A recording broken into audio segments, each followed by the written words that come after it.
There's a quiet strength hidden in the moments we choose not to react. In a world that rewards outrage, impatience and impulsivity, the ability to remain still, to feel without being ruled by feelings, has become a forgotten art. The Stoics taught us that we're not disturbed by events themselves, but by our judgments about them. And yet, how often do we hand over our peace to the noise of the world, to a careless word, to a fleeting discomfort? Today is an invitation to remember that freedom does not come from controlling life. It comes from controlling our response to life. This is not about suppressing emotions. It's about mastering the gap between what happens and what we choose to do next.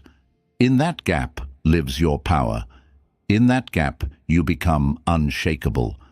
If this journey resonates with you, I ask you to like this episode, share it with someone who may need it, and join me as we rediscover the true strength hidden in the power of not reacting. 1. Understanding your emotional triggers. Every emotional reaction we have is a messenger. It comes carrying a story, not always about the present moment, but often about something much older, something that left its imprint on us when we were too young, too unguarded to defend ourselves. To truly begin mastering your emotions, you must first become a careful student of yourself, learning to read these emotional signals like ancient letters written across the landscape of your memory. Think about the last time you overreacted. Maybe someone criticized your idea, and before you even had time to think, anger surged in you like a tidal wave. Or perhaps someone ignored you, and the sting you felt was sharper than the situation seemed to deserve. In those moments, the present is only the surface. Underneath, there is history. There are the childhood moments of not feeling heard, the betrayals that taught you to guard your pride, the fears you never spoke aloud. These are your emotional triggers, the unseen scripts that guide your reactions without asking your permission. The Stoics understood this intimately. Marcus Aurelius wrote, "If you are pained by any external thing, it is not this thing that disturbs you, but your judgment about it. And those judgments, where do they come from, if not from our deepest, most formative experiences?" To gain control over our emotional lives, we must stop seeing our reactions as isolated accidents and start seeing them as the visible tips of invisible structures within us. This work begins with awareness.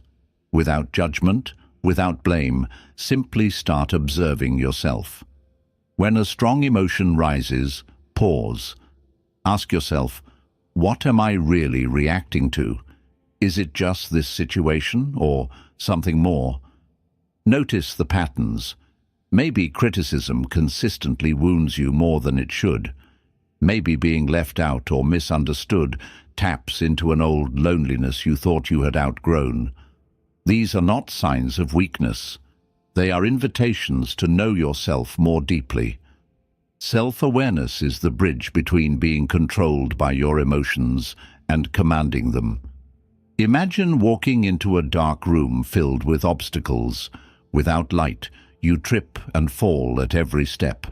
But when you turn on the light, when you bring awareness to what's in the room, you move with purpose, with clarity. You no longer blame the darkness. You simply navigate it with wisdom. And here lies a subtle Stoic truth. It's not about eliminating all emotional triggers. It's about seeing them clearly, so they no longer hold power over you. Epictetus taught that events themselves are neutral. It's our interpretations, our attachments, our old wounds that give them emotional weight. When you uncover the origin of your triggers, you take the first step toward neutrality, toward freedom. This journey will not happen in a single day. It is the daily practice of observation, reflection, and compassion toward yourself. Sometimes you will catch the trigger before it explodes. Sometimes you won't. That's part of the process. But each moment of awareness is a victory. Each insight is a brick laid in the foundation of your emotional resilience. Ask yourself often, where did this reaction begin? Is it really about now, or am I carrying an old story into this moment? Over time, you will find that the emotional waves that once knocked you over begin to lose their force. You will stand steadier, not because life is easier, but because you are stronger. Understanding your emotional triggers is not about becoming emotionless. It is about becoming free. Free to feel without being ruled. Free to respond without being trapped. Free to live without carrying the invisible burdens of a past you no longer owe anything to. This is the quiet revolution within you, the first step on the path to unshakable peace. 2. Noticing the body, your emotional alarm system. Before the mind even has time to shape a thought, the body has already spoken. Long before you tell yourself, "I'm angry" or "I'm anxious," your body is whispering the news: a quickened heartbeat, a sudden tightness in the chest, a tension building in the shoulders, a shallow breath you didn't even realize you were holding. The body is the earliest messenger of emotion, and if you learn to listen carefully, it becomes your most loyal ally in emotional mastery. Too often, we live disconnected from our own bodies, lost in thought, rushing through tasks. We barely notice the physical sensations rising and falling within us all day long. But every emotion, every surge of feeling has a physical signature. Anger might tighten your jaw. Anxiety might flutter in your stomach. Sadness might weigh on your chest like a stone. These sensations are not accidents. They are alarms, soft at first, louder if ignored, designed to bring your awareness back to yourself. The Stoics believed in training the mind through observation. They spoke less about the body directly, but their practices reflect a deep respect for self-awareness in all its forms. Marcus Aurelius often wrote about watching his own mind as if from a distance, observing its movements without judgment. Today, we understand that true observation must begin not just in the mind, but in the body, the very place where reactions are born. Noticing the body is the beginning of reclaiming the sacred pause between stimulus and response. Instead of being swept away by anger, fear, jealousy, or sadness, you feel the first ripple. You recognize, something is happening inside me.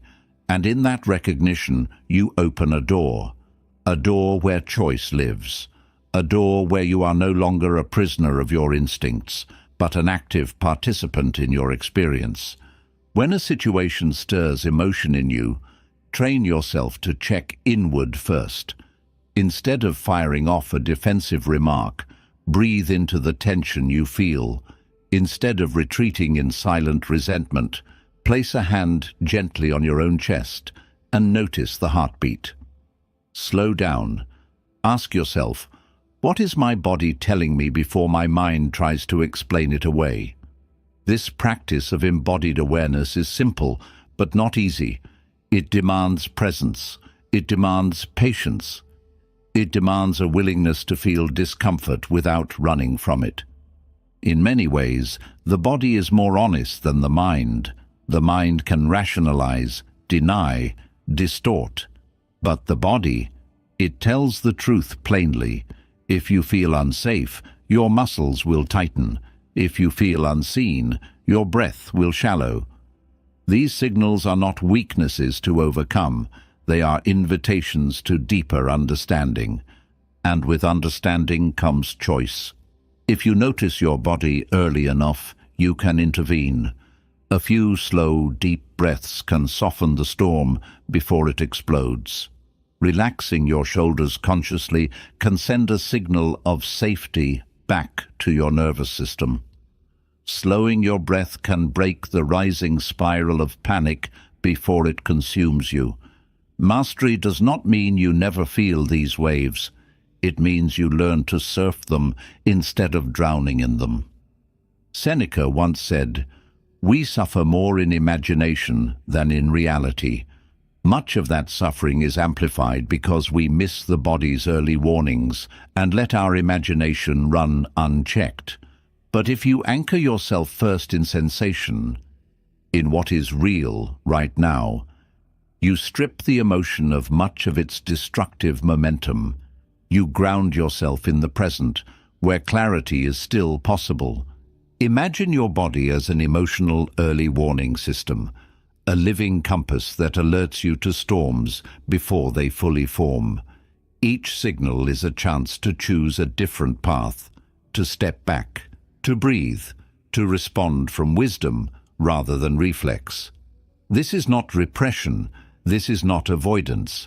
This is the highest form of emotional respect, listening fully before acting. In time, this practice becomes second nature. You will move through the world with a new sensitivity, not hypersensitivity, but awareness. You will notice the flicker of anger before it becomes rage, the tightening of anxiety before it becomes paralysis. And because you notice, you can navigate. You can choose patience over impulsiveness, calm over chaos, clarity over confusion. Noticing the body is not a small practice.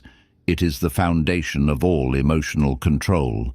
For without the ability to feel our inner landscape clearly, we are forever at the mercy of external winds. Master the signals of your body, and you begin to master the storms of your life. 3. Creating a pause before you react. There is a moment, so brief, so subtle, between the stimulus and the response. A fraction of time where freedom lives. Most people miss it. They move straight from feeling to reacting, like a spark meeting dry grass. But the greatest strength we can cultivate is the ability to find that space, to expand it, and to live inside it. This is where mastery begins, not in suppressing emotion, not in denying it, but in learning to choose our action instead of being enslaved by impulse. The world often praises quick reactions. Be fast, be sharp, respond immediately. But wisdom, true wisdom, moves differently. It does not rush. It does not flinch. It waits, listens, and only then responds. The Stoics understood this timelessly. Epictetus taught that while we cannot control external events, we can always control our judgment about them. That judgment happens in the pause. Without it, we are nothing more than puppets, pulled by the strings of circumstance. Creating a pause is not easy at first. Our biology is wired for speed, fight, flight, freeze. When we feel threatened, slighted, embarrassed, the body floods with energy, preparing us to act. This instinct once saved lives. Today, it ruins conversations, careers, relationships. In the modern world, it is not the strongest who thrive, but those who can breathe through the first wave of emotion and choose a response that aligns with their highest values, not their momentary feelings. How do we build this pause? It starts with the simplest practice. Breathe. When you feel an emotion rising, don't speak, don't act, just breathe. A slow, conscious breath interrupts the chain reaction of impulsivity. It sends a signal to your nervous system that you are not under immediate threat, that there is time, that you are safe enough to think. Alongside breathing comes reflection. As you inhale and exhale slowly, ask yourself quietly, what am I about to do? Is it necessary? Is it kind? Is it wise? These questions create just enough distance between you and the emotion that you can see it clearly. Not as a master you must obey, but as a messenger you can choose to heed or release. At first, it will feel unnatural. The impulse to react quickly is strong, conditioned by years of habit. You might feel foolish taking a breath instead of snapping back. You might feel vulnerable pausing when everything inside you demands action. But over time, you will discover a deeper kind of strength emerging, the kind that cannot be provoked, the kind that remains rooted even when the winds of anger, fear, or shame blow fiercely. Marcus Aurelius captured this perfectly. You have power over your mind, not outside events. Realize this, and you will find strength. Notice, he does not say you will find weakness. Strength is found in restraint, not reactivity. It is in the quiet refusal to be dragged by passing emotions that we discover the immovable center within ourselves. This practice of pausing is not about becoming passive. It's not about letting others walk over you or staying silent when action is needed. It's about choosing your action consciously. Sometimes, after pausing, you may still need to speak firmly, to defend a boundary, to assert your needs. But the difference is, you will act from clarity, not from chaos, from principle, not from panic. Imagine yourself as a musician. Every note matters, but so do the silences between the notes. Without the pause, the music becomes noise. Your life is the same. Every word you speak, every action you take, is part of a song you're composing. A song of character, of integrity, of mastery. The pauses are not emptiness. They are where meaning is made. And so, train yourself gently, patiently, to live into the pause. Start small. When you feel annoyed at a comment, pause. When fear grips you after a mistake, pause. When pride tempts you to lash out, pause. Even one deep breath, even 1 second of reflection can change the entire trajectory of a moment, and sometimes of a relationship, of a career, of a life. With time, the pause will grow. What once felt like an impossible effort will become a natural rhythm. You will not be a slave to every feeling that passes through you. You will be free, free to choose, free to respond, free to remain at peace even when the world around you is losing its own. Create the pause, live in it, protect it, for in that small, sacred space between stimulus and response, you hold the key to an unbreakable life. 4. Practicing mindfulness in daily life. We often think of mindfulness as something distant, almost sacred, a practice reserved for silent retreats, for meditation cushions, for moments stolen from the rush of daily life.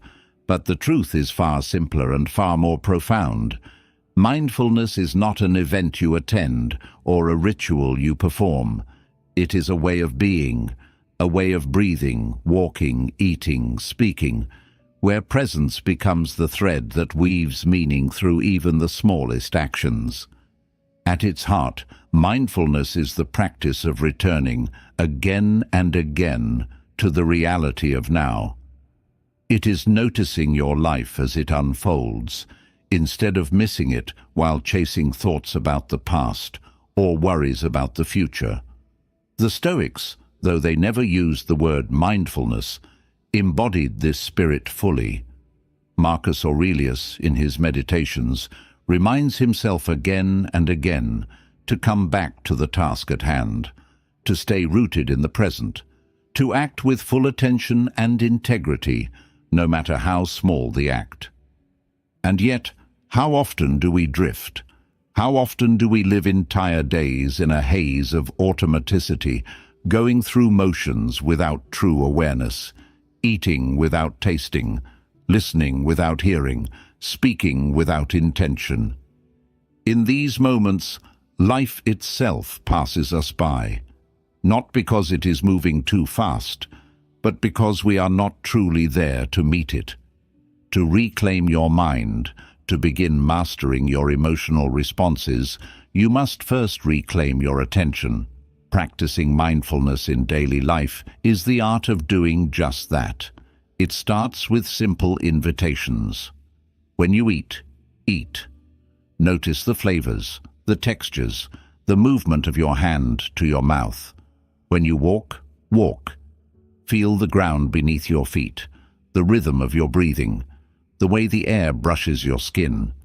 When you speak, speak. Listen fully to yourself and to the other, without preparing your next words in your mind. Each ordinary action holds within it the opportunity for extraordinary presence. The power of mindfulness is not merely in calming the mind, though that happens too, but in sharpening perception, in allowing you to notice the rising flicker of anger before it becomes a fire, to catch the subtle beginning of impatience, of sadness, of pride, before they carry you into actions you might regret. Mindfulness is the slow strengthening of your internal observer, the wise part of you that can step back, see clearly, and choose consciously. It is tempting to believe that such awareness requires more time, more space, more silence than modern life affords. But mindfulness is not about adding something new to your day. It is about changing the quality of what is already there. Washing dishes can be mindfulness.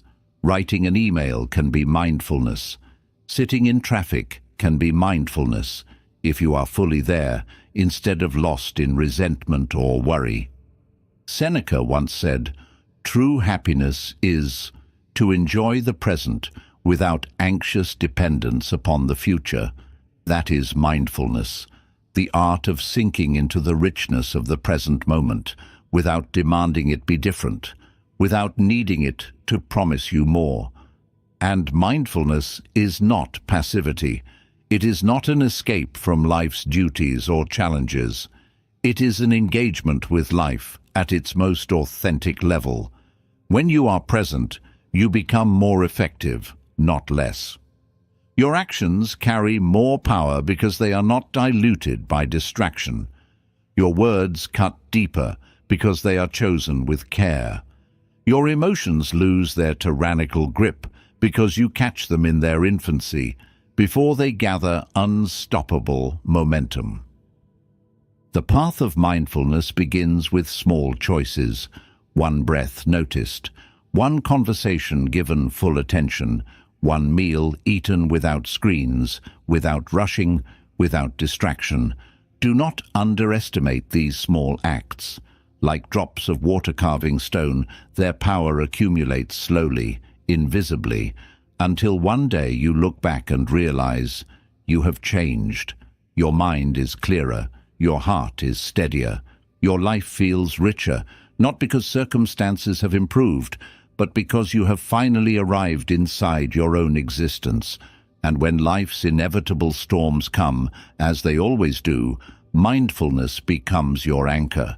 It does not stop the rain, but it keeps you from being swept away. It does not eliminate sorrow or anger, but it allows you to hold them gently, to see them clearly, to respond with wisdom instead of reflex. The great secret is this: the life you are searching for, the peace you are chasing, the strength you long for. They are not somewhere else, waiting to be found. They are here, in this breath, in this step, in this conversation. Always here, always waiting for you to notice. Practice mindfulness in your daily life, and you will discover that presence is not only a practice, it is a homecoming. 5. Cultivating deep self-awareness. To know yourself is the beginning of all wisdom, yet in a world that constantly pulls our attention outward, to news, to noise, to the endless movements of others, turning inward has become a rare, almost radical act. Self-awareness is not merely noticing what you do, It is understanding why you do it. It is the art of holding a mirror to your own mind, without distortion, without defense, without fear. Most people live in reaction to themselves, not in relationship with themselves. They move through the world, dragged by moods they do not understand, by desires they cannot explain, by fears they refuse to name. In the absence of self-awareness, emotions do not serve us. They rule us. But when you cultivate deep self-awareness, you begin to see every thought, every feeling, every reaction is not a random event, but a thread woven into the fabric of your inner world. The Stoics urged constant introspection. Marcus Aurelius wrote to himself, "When you arise in the morning, think of what a precious privilege it is to be alive, to breathe, to think, to enjoy, to love." But he also spent countless pages questioning his own motives, checking his own impulses, observing his own judgments. This was not self-criticism, it was self-clarity.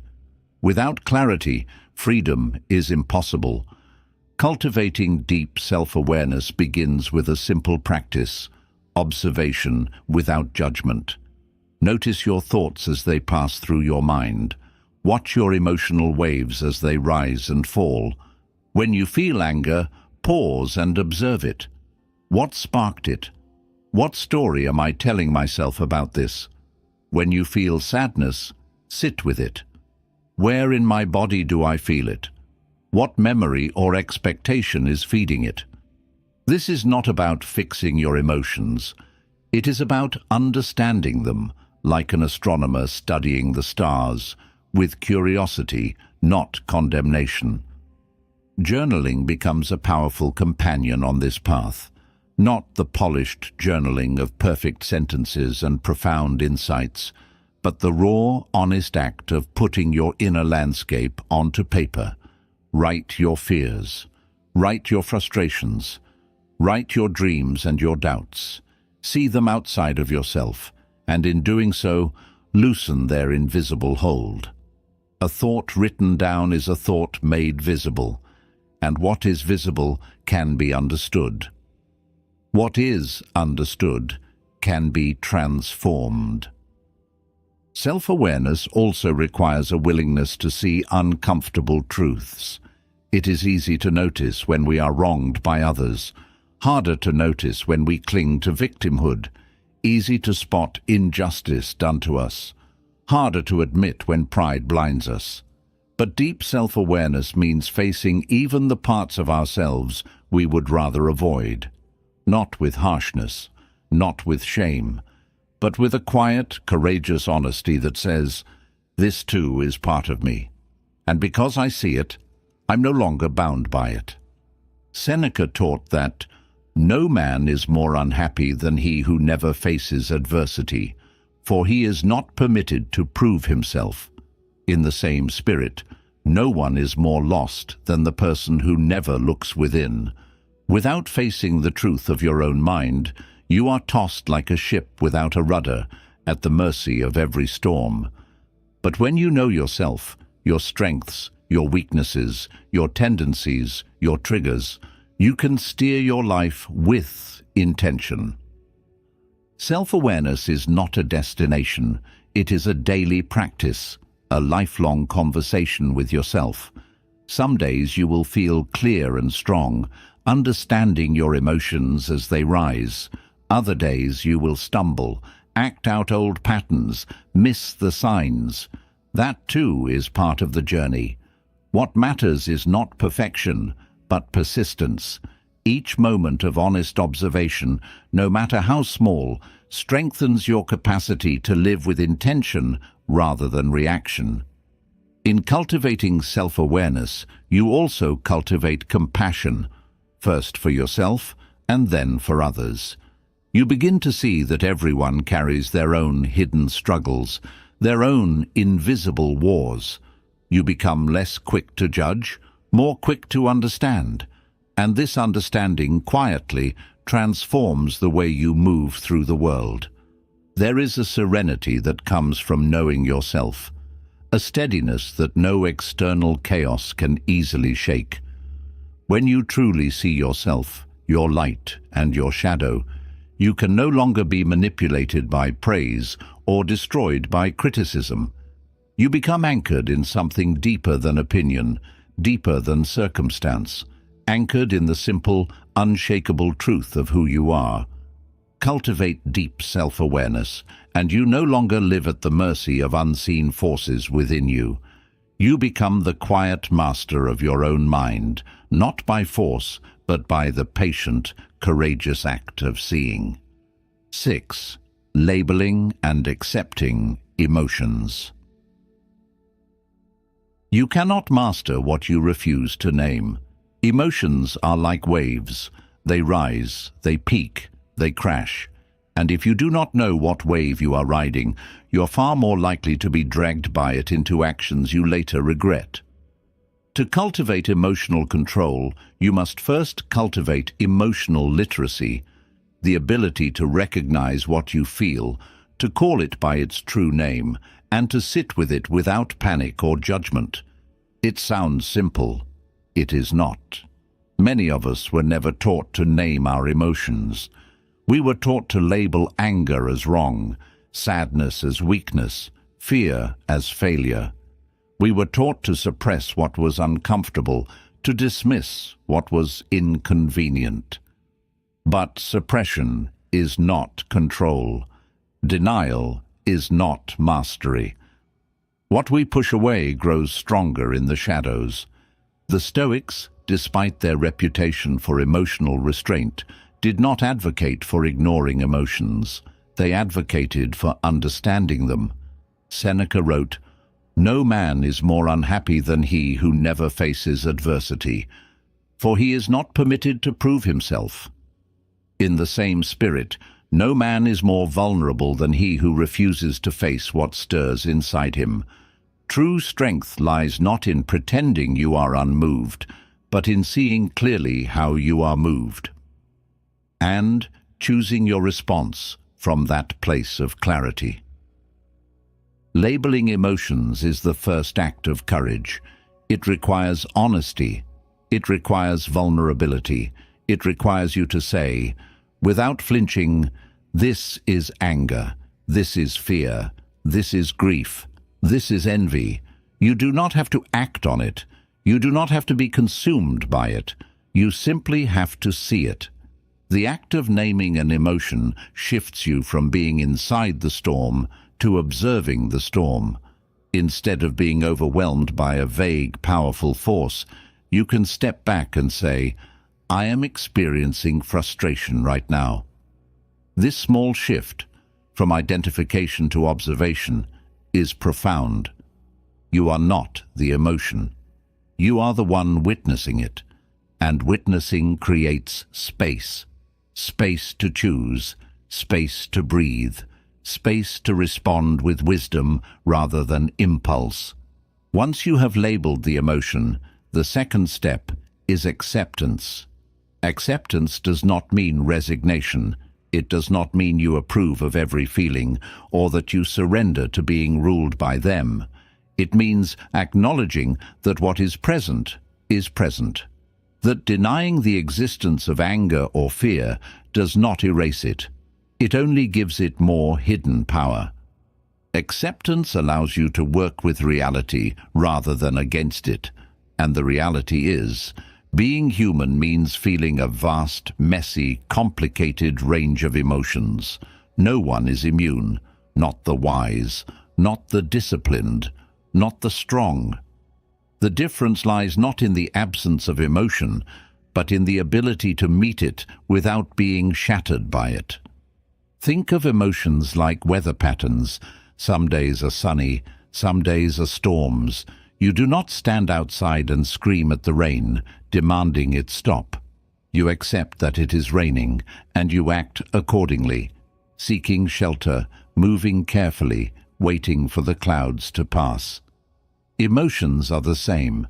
Acceptance allows you to navigate emotional storms with steadiness and grace. Marcus Aurelius often reflected on the nature of life's difficulties, not as injustices, but as facts. "You have power over your mind, not outside events," he wrote.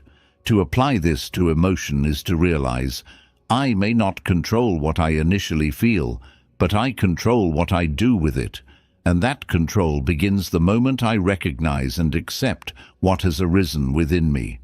There is humility in this process. Humility to admit that we are not always rational, not always composed, not always noble.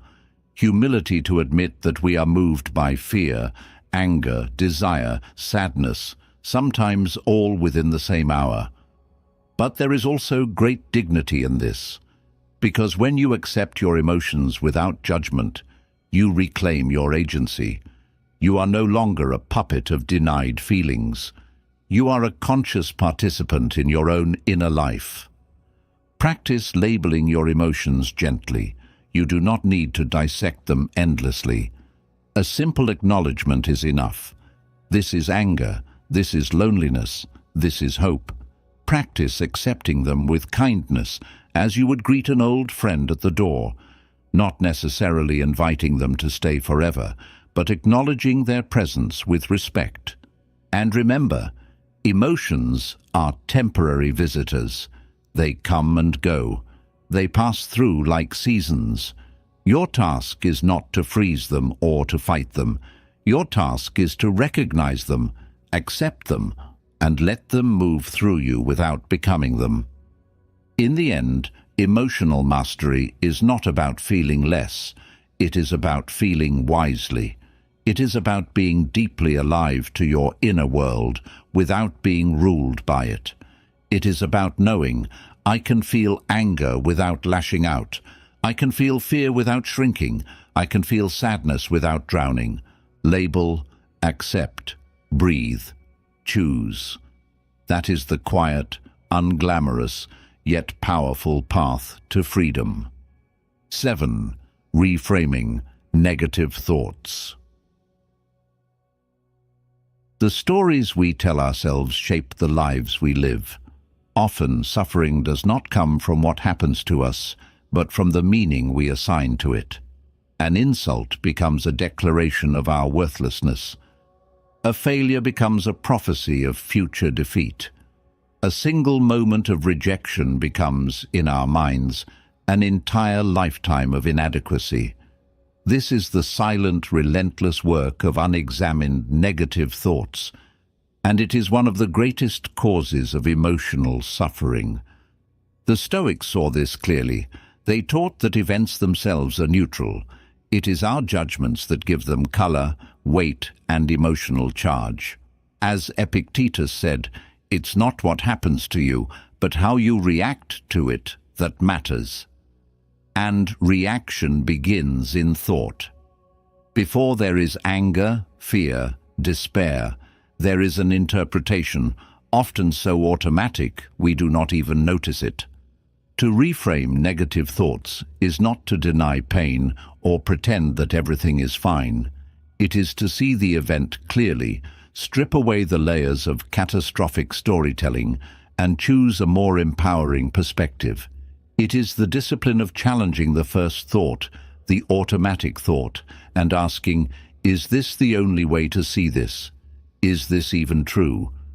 Imagine a friend cancels plans with you. The unexamined mind leaps immediately. They don't care about me. I'm not important. I'm always left out. But another perspective exists. Maybe they had an emergency. Maybe they're overwhelmed. Maybe this has nothing to do with my value at all. In reframing, you create choice. You reclaim power over your internal landscape. This is not about naive optimism. It is about realistic flexibility, about recognizing that your first emotional reaction is often the loudest, but rarely the wisest. It is about training your mind to question its own impulses, to hold its own narratives up to the light. Start with noticing. When you catch yourself spiraling into negativity, pause.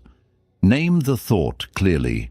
I'm thinking I'm not good enough because I made a mistake. I'm thinking this failure defines me. Naming it weakens its invisible hold. Thoughts thrive in the dark. They lose their grip when exposed. Then challenge it. Is it objectively true that one mistake defines your worth? That one failure predicts your future? That one rejection determines your entire identity? The Stoics would smile gently here. They would remind us that we are not our circumstances, but how we meet our circumstances. Reframing also invites neutrality. Not everything needs to be labeled good or bad. Sometimes events are simply events, raw material for growth, for practice, for resilience. Marcus Aurelius would often remind himself, "This is neither good nor bad. It simply is." This neutrality is powerful. It allows you to meet life with open hands instead of clenched fists. Over time, reframing negative thoughts becomes less about fighting negativity and more about building a new habit of thought, a habit of seeing possibilities where you once saw dead ends, a habit of interpreting setbacks as lessons, not verdicts, a habit of compassion toward yourself when you stumble rather than harsh judgment. This does not mean pain disappears. Life will still wound you at times. But with reframing, wounds become teachers rather than life sentences. Pain becomes something you move through, not something you build your identity around. It takes daily effort. Some days, reframing will feel natural. Other days, the old narratives will pull at you, loud and heavy. That is the nature of any deep change, uneven, imperfect, human. But each time you pause, each time you question, each time you choose a better thought, you are rewiring your mind toward freedom. Reframing is ultimately an act of emotional sovereignty. It is refusing to be at the mercy of the worst interpretations your mind can offer. It is choosing to see yourself, your life, and your challenges through a lens that strengthens you instead of breaking you. Ask yourself often, what else could this mean? What is the most empowering way to see this? What would someone wiser than me see here? In that questioning, you loosen the grip of negativity. You make space for wisdom, for resilience, for peace. You become the author of your inner world, rather than a passive character tossed by every passing thought. And that, quietly, steadily, changes everything. 8. Practicing empathy and compassion for others and yourself. Strength is often mistaken for hardness. We are taught, subtly and openly, that to be strong is to be unfeeling, to move through the world untouched, to build walls thick enough that nothing can penetrate. But the deepest strength is not found in walls. It is found in openness, in the quiet, resilient courage of empathy and compassion. Empathy is the ability to step outside yourself for a moment and see the world through another's eyes. Compassion is the choice to meet that understanding with kindness. And though they seem directed outward, they begin, always, within.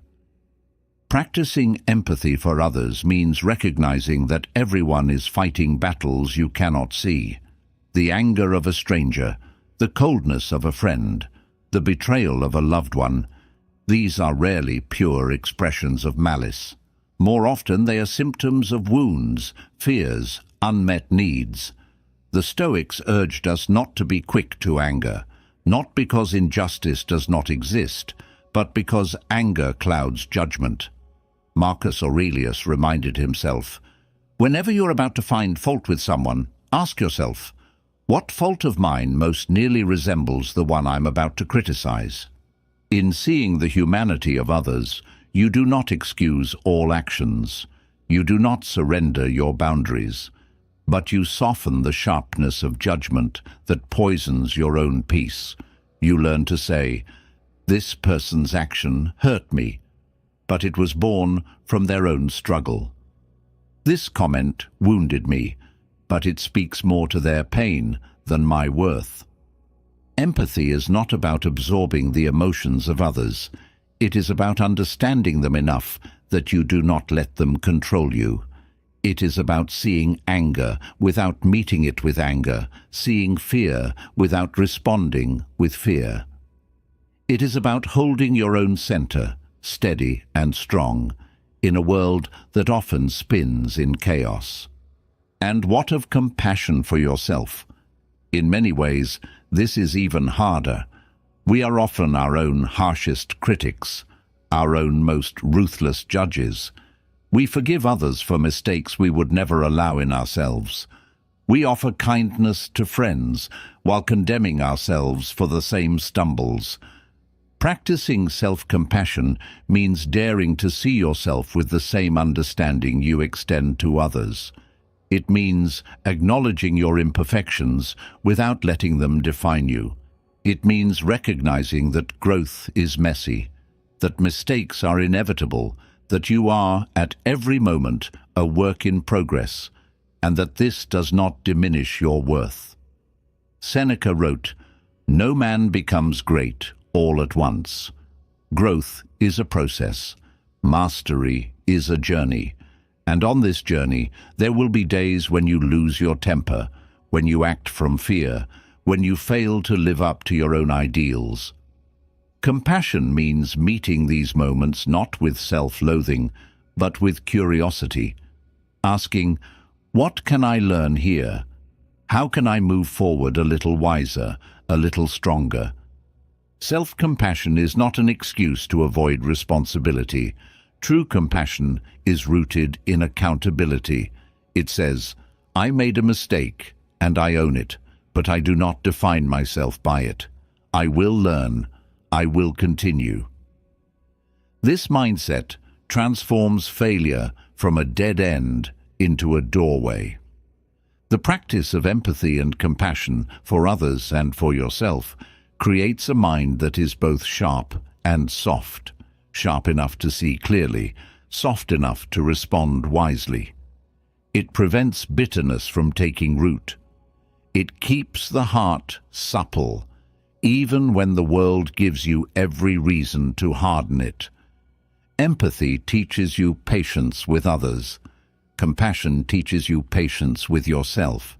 Together, they build a life of emotional maturity, where strength is measured not by how fiercely you can fight, but by how gracefully you can endure, understand, and keep moving forward. Every day offers opportunities to practice. A colleague snaps at you, a stranger cuts you off in traffic, a friend disappoints you, your own mind berates you for a forgotten task. In each moment, you can choose. React blindly or respond compassionately, harden or stay open, drown in judgment or rise in understanding. The choice is not always easy, but it is always yours. And every time you choose empathy over anger, compassion over criticism, patience over blame, you become stronger. Not in the brittle way of someone who cannot be touched, but in the profound way of someone who cannot be broken. Practice empathy, practice compassion, for others, for yourself, and watch how quietly, how powerfully your world transforms. 9. Taking full responsibility for your reactions. There is a silent, invisible line between what happens to you and what you choose to do with it. Many never cross it. They spend their lives caught in a loop of blaming circumstances, blaming people, blaming fate, as if their emotions were puppets pulled by someone else's hand. But real freedom, the kind that no one can take from you, begins the moment you accept a simple, unflinching truth. You are responsible for your reactions, not for what happens, not for what others say or do, but for the meaning you give, the thoughts you entertain, the actions you choose. In the teachings of Stoicism, this distinction is sacred. Epictetus made it clear, we are not disturbed by events, but by the views we take of them. Notice carefully, he does not deny that events can be painful. He simply refuses to grant them absolute power over the inner life. Taking full responsibility is not about blame. It is not about beating yourself up every time you feel hurt or angered. It is about stepping into ownership. It is the quiet, powerful act of saying, my peace, my growth, my dignity. These are mine to protect, mine to cultivate. No one else can do it for me.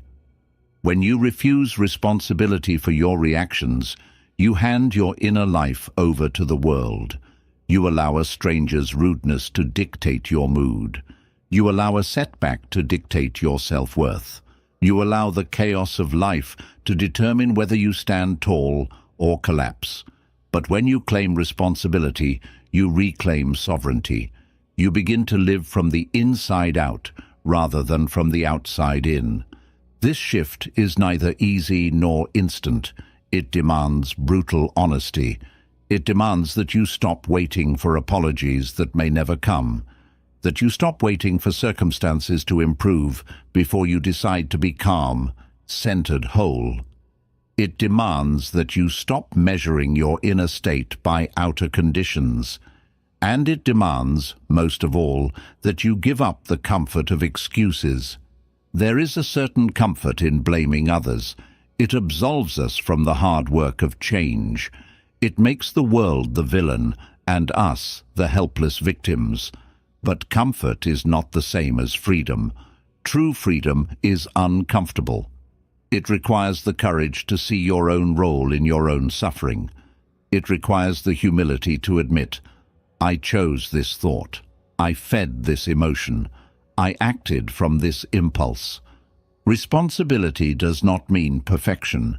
You will still feel the sting of anger, the pull of sadness, the surge of fear. You are human, but with responsibility, you catch yourself quicker. You step back sooner. You own the process rather than being owned by it. Marcus Aurelius, facing betrayals, wars, and the endless pressures of empire, wrote, "You have power over your mind, not outside events. Realize this, and you will find strength." Strength, real strength, is not found in controlling the uncontrollable. It is found in mastering what is always within your reach, your interpretation, your intention, your response. When you take full responsibility for your reactions, a transformation begins. Criticism no longer destroys you, it informs you. Setbacks no longer define you, they refine you. Other people's behavior no longer dictates your inner weather. You become the steady sky above the passing storms. This does not mean you excuse mistreatment. Boundaries are part of responsibility too.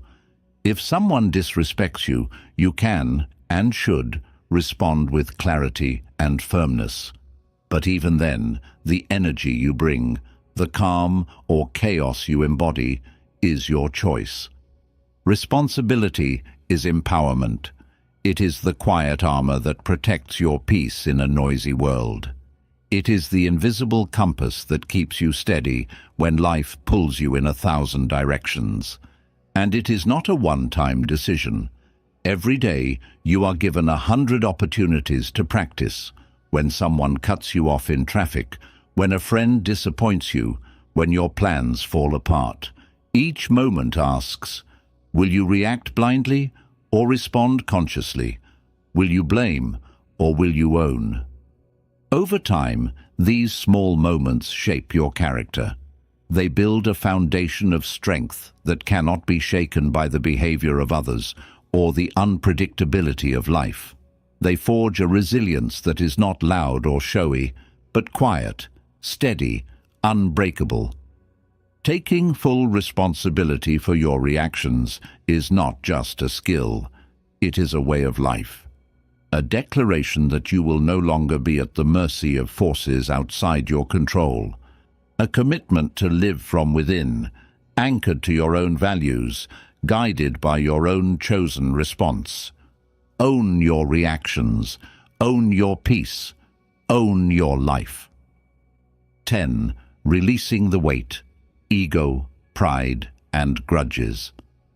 There is a heaviness we carry without even knowing.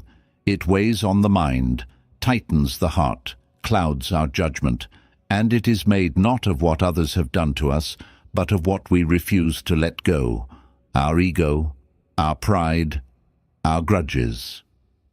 We often think of strength as holding on, standing our ground, refusing to yield. But sometimes, true strength is the quiet decision to set down the weight that no longer serves us. Sometimes it is in the releasing, not the clinging, that we become free. The ego whispers that we must always be right, that any slight is an attack, that any loss of face is an unforgivable humiliation. Pride tells us that forgiveness is weakness, that to move on without revenge is to surrender. Grudges convince us that holding anger close somehow protects us from further pain. But the Stoics, in their wisdom, saw things differently. They understood that clinging to offense, to pride, to the need for vindication, only chains us to the very things we claim to resent. Marcus Aurelius asked himself, "Will you be angry with the world, as if the world would notice?" He knew, to carry bitterness is to drink poison and hope another will suffer. Releasing ego does not mean thinking less of yourself. It means needing less from the world to confirm your worth. It means standing firmly in who you are without requiring constant validation. When your ego is quiet, you do not crumble at criticism. You do not need to dominate every conversation. You do not fear being wrong because your identity is not built on the fragile pedestal of always being right. Releasing pride does not mean becoming passive. It means choosing dignity over domination. Pride demands that we win. Dignity seeks only that we act with honor. When you let go of pride, you can apologize when needed, forgive when ready, and walk away from conflicts that would otherwise consume your peace. You can disagree without hatred. You can correct without humiliating. You can lead without needing to stand taller than everyone else. Releasing grudges is perhaps the hardest. Grudges feel justified. They feel righteous. They feed the illusion that we are protecting ourselves by remembering every hurt. But in truth, we imprison ourselves in the memory of injury. We give the people who hurt us a rent-free space in our minds, allowing them to wound us again and again, long after the moment has passed. Forgiveness, in the Stoic sense, is not about forgetting or excusing harm. It is about refusing to let past harm define your future. It is about choosing to be free, even when others have been unjust. Seneca reminds us, "The best revenge is not to be like your enemy. You do not heal by mirroring the very pain you received. You heal by breaking the chain, by choosing peace over perpetual conflict." The practice of releasing ego, pride, and grudges is not a single event. It is a discipline, a choice made daily, sometimes hourly. When the sting of criticism rises, you breathe and remember, "I am more than this moment." When pride tempts you to dig in your heels, you pause and ask, what matters more, winning or wisdom? When resentment surges, you soften and whisper to yourself, "I will not carry this fire any longer." And as you practice, something extraordinary happens. The mind grows lighter, the heart beats quieter. You move through life with less armor, but greater invulnerability. Not because you are untouched, but because you are unhardened. You are not weighed down by every insult, every misunderstanding, every slight. You can walk away when needed. You can forgive without forgetting who you are. Imagine living each day without dragging the chains of past offenses behind you. Imagine meeting challenges without the constant need to defend your ego. Imagine apologizing freely when you are wrong and forgiving swiftly when others stumble. Imagine the space, the clarity, the energy that would flood back into your life. This is not weakness. This is not naivety. This is strength at its most refined, the strength of self-mastery. Release the need to always be right. Release the desire to prove your worth.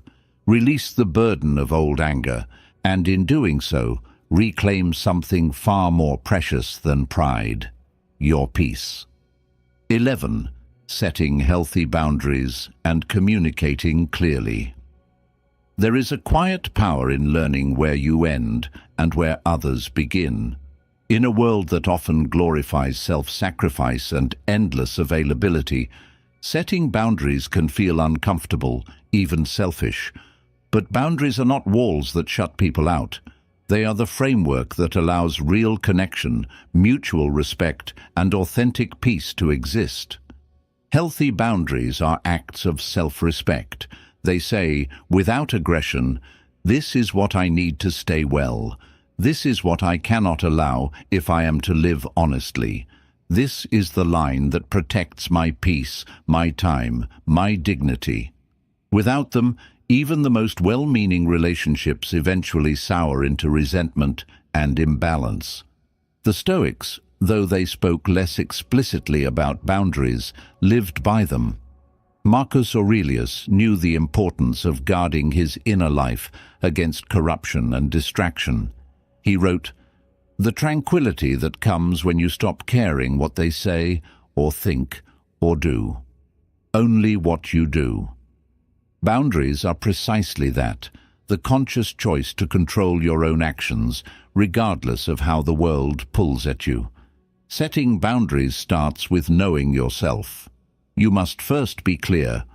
What drains me? What strengthens me? What am I willing to offer freely, and what must I protect? Without this clarity, you will forever be reacting, overcommitting, people-pleasing, burning out, before you even realize why. And once you know, the next step is communication. Clear, calm, direct. No justifications, no apologies for taking up space. Setting a boundary is not a confrontation. It is an expression of truth. It might sound like, "I appreciate the invitation, but I need this evening for myself. I'm not available for that request right now. I value our relationship, and for it to stay healthy, I need us to agree on certain expectations." The language of boundaries is simple. The challenge lies not in the words, but in the willingness to say them, and to hold them when tested. It will be tested. Some people will not like your boundaries, especially if they benefited from your lack of them. They may guilt you, question you, push against your limits.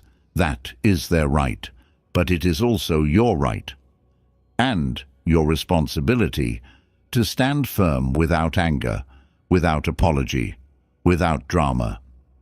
Seneca said, "Associate with people who are likely to improve you." Healthy boundaries are how you ensure that your associations uplift you instead of draining you. They are how you protect the sacred space where growth, love, and self-respect can flourish. Clear communication does not mean cruelty. You do not need to be harsh to be firm. In fact, the most powerful boundaries are often spoken with calmness, with kindness. They do not attack.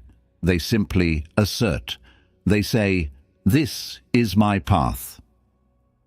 I walk it with openness, but I choose who and what walks alongside me." Practicing boundaries teaches you that peace is not the absence of conflict. It is the presence of clarity. It teaches you that saying no to what harms you is, in itself, saying yes to what nurtures you. It shifts your relationships from unconscious obligation to conscious connection. But perhaps the most overlooked aspect of boundaries is this: you must honor your own boundaries first. It is not enough to declare them to others if you secretly betray them yourself. If you say you will not answer emails after a certain hour, but you do. If you say you need time for rest, but you let guilt override it. Each self-betrayal erodes your trust in yourself.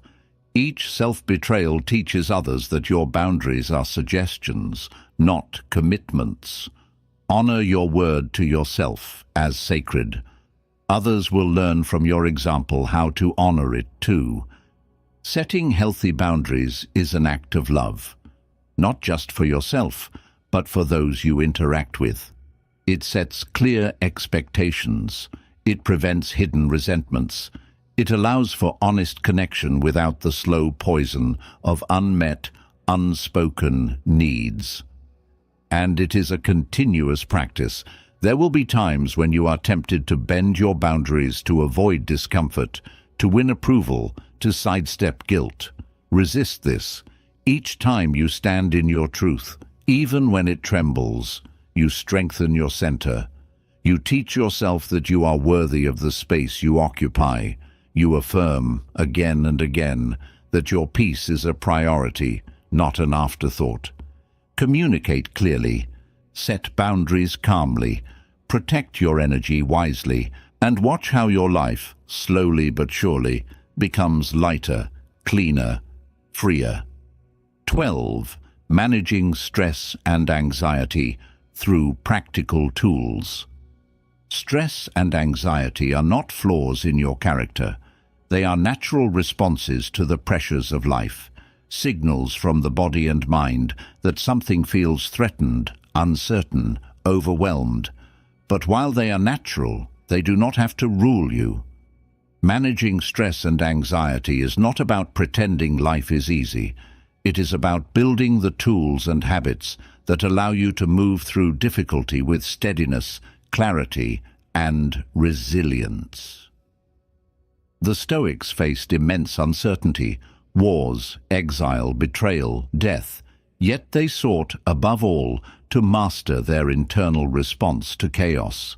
As Marcus Aurelius wrote, "You have power over your mind, not outside events. Realize this, and you will find strength." This realization is the foundation of all practical tools for managing stress. It is not what happens outside you that determines your peace, but what happens inside. The first and simplest tool is the breath. Stress constricts it, speeds it up, shortens it. Anxiety traps it high in the chest. By consciously slowing your breath, deepening it, extending each exhale, you send a signal to your nervous system: I am safe. A simple practice: inhale for 4 counts, hold for 4 counts, exhale for 6 counts. Repeat this rhythm when tension rises, when fear tightens its grip. It is not magic, it is biology. Movement is another tool, often overlooked. When the mind is agitated, the body carries that agitation. Energy needs a channel. Walk, stretch, train. Move your body to move the stress through and out of you. Even a few minutes of physical movement can transform anxiety from an overwhelming cloud into a manageable signal. Another powerful tool: reframing thoughts.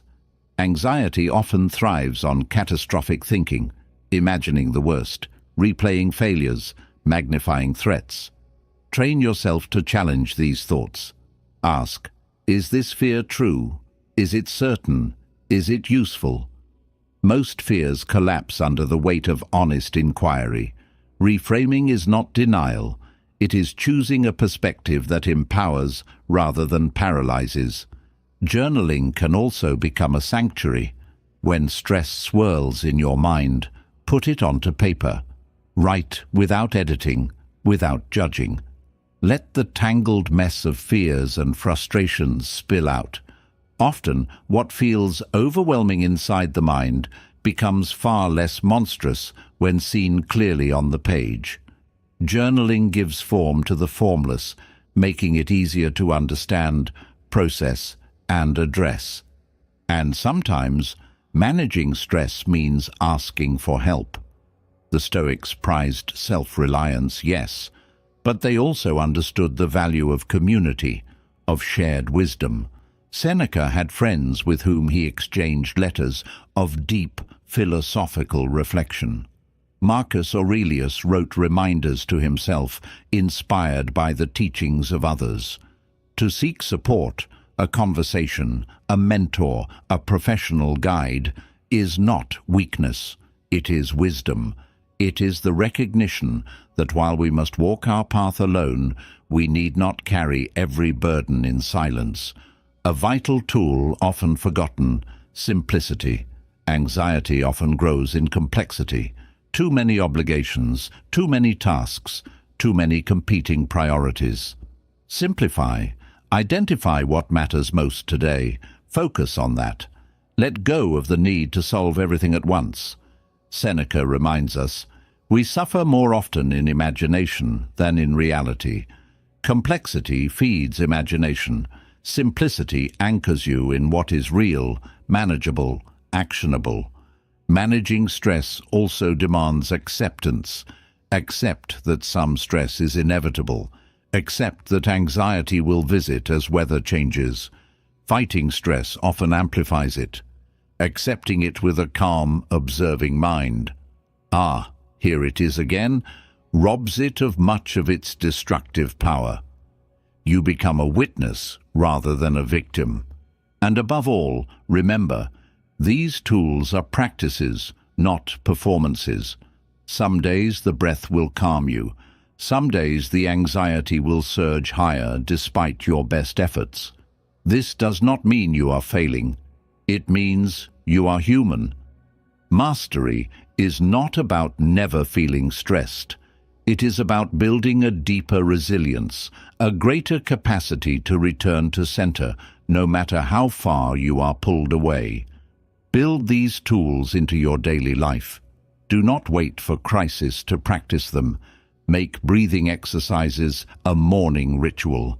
Make movement a daily non-negotiable. Make reflection and simplification part of your evening. These small, consistent acts build a foundation that holds you steady when storms come. Managing stress and anxiety is not about eliminating all difficulty. It is about cultivating an inner refuge, a place within you that remains calm even when the world outside is not. You cannot always control the waves, but you can become a better sailor. 13. Embracing imperfection and practicing self-compassion. There is a certain beauty in the cracks, in the unfinished, in the parts of ourselves we would rather hide. Yet for most of us, the natural impulse is to fight imperfection, to correct it, to disguise it, to outrun it. We imagine that somewhere in the future, after enough work, enough achievement, enough self-discipline, we will finally arrive at a version of ourselves that is complete, flawless, beyond mistake. But this vision is a mirage. Perfection is not the destination of growth. It is the enemy of it. Embracing imperfection does not mean giving up on excellence. It means releasing the illusion that you must become flawless before you are worthy of peace, of respect, of self-compassion. It means understanding that flaws are not failures. They are fingerprints of your humanity. The Stoics remind us of this gently but firmly. Marcus Aurelius, who ruled an empire and carried burdens most of us cannot imagine, still wrote in his private meditations about his frustrations, his anger, his impatience. He didn't hide these flaws from himself. He faced them with clarity and patience, knowing that progress was the goal, not perfection. In the same way, practicing self-compassion is not about excusing every mistake. It is about meeting yourself where you are, with honesty and kindness. When you stumble, and you will, self-compassion says, "Of course I stumbled. I am human, but I am not defined by this moment. When you fall short of your ideals, self-compassion says, I see my gap and I will keep trying. When you fail, self-compassion whispers, this is part of the path. I am still on it. Without self-compassion, every mistake becomes a personal indictment. Every imperfection becomes evidence that you are not enough. The mind spirals. Why can't I do better? Why am I like this? Will I ever get it right? And under the weight of this harshness, growth withers. Courage shrinks. The risk of trying again feels too great. But with compassion, mistakes become information, not condemnation. They become teachers rather than executioners. They offer lessons, not life sentences. Seneca wisely said, while we teach, we learn.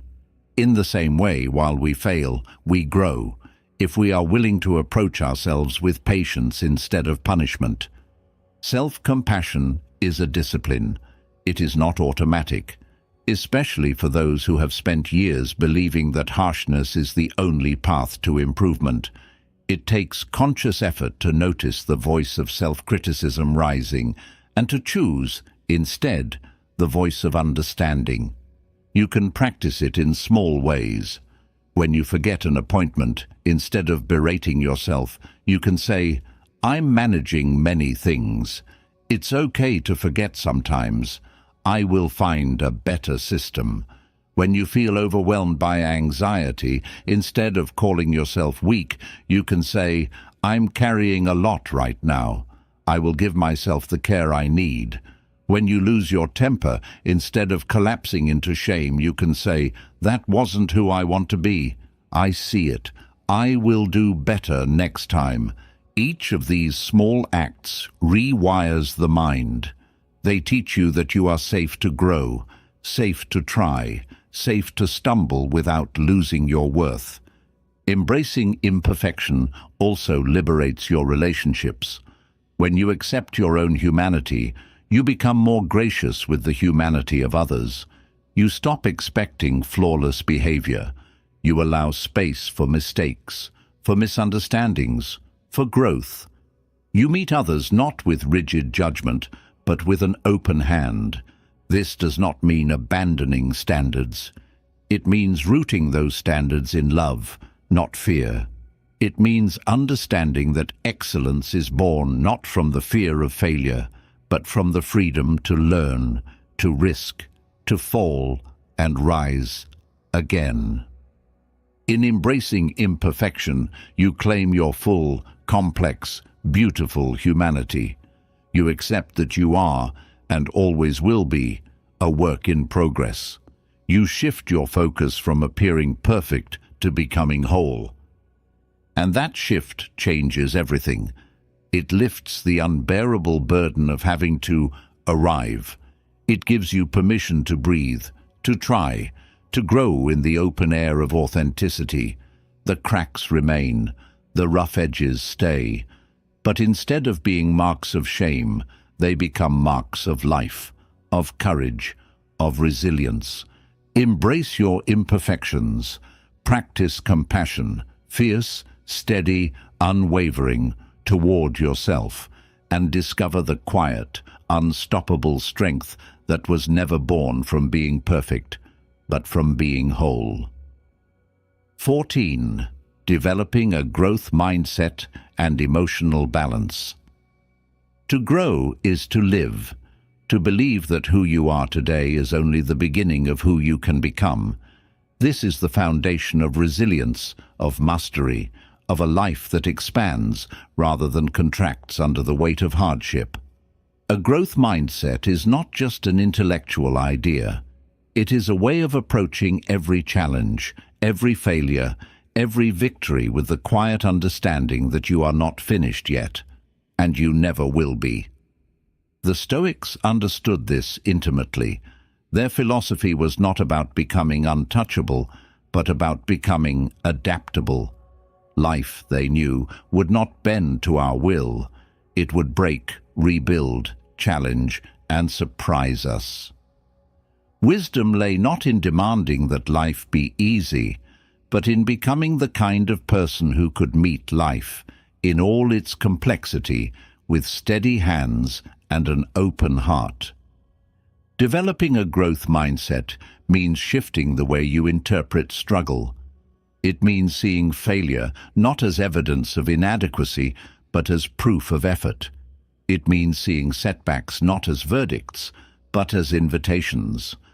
Every obstacle, every difficulty, every uncomfortable moment becomes a question. What is this here to teach me? How can I become stronger through this? Emotional balance grows from the same soil. It is not the absence of feeling. It is the ability to experience the full spectrum of emotion without being overwhelmed or defined by any one part of it. It is the ability to grieve without despair, to feel anger without violence, to feel fear without paralysis. It is the ability to return to center again and again, no matter how often life pulls you off course. Imagine two trees in a storm. One is stiff, rigid, unbending. The wind snaps its branches easily. The other is flexible. It bends, sways, moves with the force of the wind, but does not break. The flexible tree survives because it does not resist reality. It moves with it. This is emotional balance, not the refusal to feel, but the refusal to break. A growth mindset teaches you to expect imperfection, not as an excuse, but as a fact of life. It teaches you to approach your emotions with curiosity rather than fear. When anger rises, you ask, what boundary needs protecting? When sadness visits, you wonder, what loss am I grieving, and how can I honor it without drowning in it?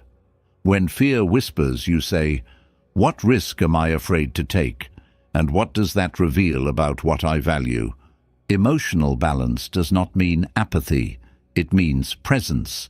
It means you can stay with yourself through every wave of feeling without needing to suppress, dramatize, or run away. It is the calm acknowledgement. I'm feeling this, and I can handle it. Marcus Aurelius, facing betrayals, plagues, and war, reminded himself daily, if you are distressed by anything external, the pain is not due to the thing itself, but to your estimate of it, and this you have the power to revoke at any moment.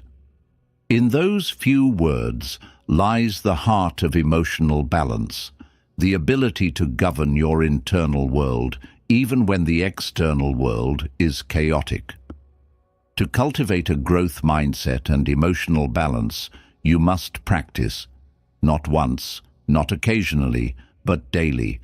You must celebrate effort over outcome. You must forgive yourself for mistakes, not as a way of excusing complacency, but as a way of fueling perseverance. You must learn to find value in the attempt, not just in the result. It requires humility, the humility to accept that you will never be a finished product, that there will always be more to learn, more to refine, more to discover within yourself. It also requires courage, the courage to try, to fail, to feel deeply, and to keep moving forward anyway. Growth is messy. Balance is dynamic. Some days you will stumble, some days you will fall hard. But each time you rise, each time you choose to engage with your life rather than retreat from it, you strengthen the muscles of resilience. Over time, the voice of defeat grows quieter. The fear of imperfection loosens its grip. You stop asking, am I good enough? And start asking, how can I become better? You stop fearing failure and start respecting it as a teacher. You stop trying to control life and start learning how to meet it moment by moment with strength and grace. Develop a growth mindset. Cultivate emotional balance, and you will find that life, even in its harshest moments, becomes not something you endure, but something you are continually shaping, continually rising to meet. Mastering your emotions is not about becoming untouchable. It is not about building walls so high that nothing reaches you. It is about standing open and strong at the center of your own being, feeling everything, but choosing what you do with what you feel. It is about noticing the first flickers of anger without letting them ignite into fire. It is about hearing the whispers of fear without letting them dictate your path. It is about recognizing sadness, anxiety, pride, and pain, not as enemies to be defeated, but as messengers to be understood. In learning to understand your emotional triggers, to notice your body's signals, to create the sacred pause before reacting, you are reclaiming a freedom that the world will never hand you, a freedom you must build from within. In practicing mindfulness in the ordinary, in cultivating deep self-awareness, in labeling and accepting your emotions, you are learning to live in the present with courage and clarity. You are reframing the thoughts that once imprisoned you. You are practicing empathy, both for others and, just as importantly, for yourself. You are stepping into the quiet, profound responsibility of your own reactions, no longer blaming the world for the weather inside your mind. You are releasing the heavy burdens of ego, pride and grudges, those silent thieves of peace. You are setting boundaries with calmness and love, speaking your truth clearly, without aggression or apology. You are managing the inevitable tides of stress and anxiety, not by fighting the storms, but by mastering the vessel that sails through them. And above all, you are embracing the beautiful, imperfect, ever-unfolding work of who you are. You are choosing growth over stagnation, resilience over rigidity, presence over panic. This journey is not linear. It is not neat. It is not finished today or tomorrow or even a year from now. It is a lifelong practice, a daily decision to return again and again to the deeper place within you where peace is not given by circumstances, but forged by intention. And so I leave you with this. You do not need to be perfect to be powerful. You do not need to be fearless to be free. You only need to be willing, willing to see, willing to feel, willing to choose better, even if only a little better each day. Master yourself gently. Forgive yourself fiercely, walk steadily, and trust that every small act of inner mastery, every pause, every breath, every act of compassion, every choice to respond instead of react, is building a life of quiet, unshakable strength. If this journey spoke to something inside you, I invite you to like this episode, share it with someone you care about, and continue walking this path with me. Every step matters, every step counts. Until next time, stay present, stay grounded, and keep choosing the strength within you.